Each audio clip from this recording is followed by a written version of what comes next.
Welcome to the Banker Lamp. Please enjoy the video. In this video, I will explain how to study math for the SSC exams.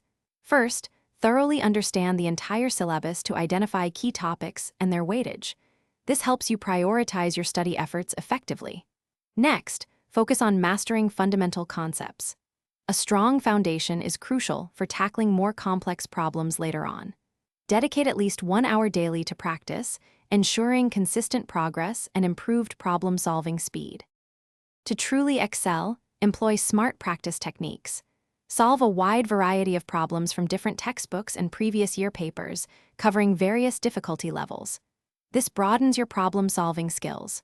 Crucially, time yourself during practice sessions. This helps you improve both speed and accuracy, which are vital for exam conditions.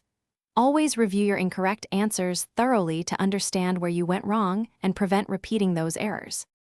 Regular revision is key to retaining mathematical concepts and formulas.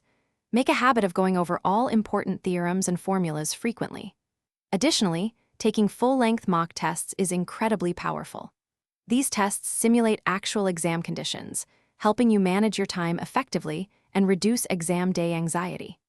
After each mock test, meticulously analyze your results to pinpoint weak areas that require additional focus and practice. Maintaining consistency in your study routine is paramount for long-term success. Stick to your schedule to ensure steady and continuous progress. Cultivate a positive mindset and always believe in your ability to master even the most challenging mathematical topics. Remember, perseverance pays off. If you encounter difficult concepts, do not hesitate to seek help from your teachers or study peers. Collaboration can often clarify complex ideas. Thanks for watching. If this was helpful, leave a like and consider subscribing. See you next time.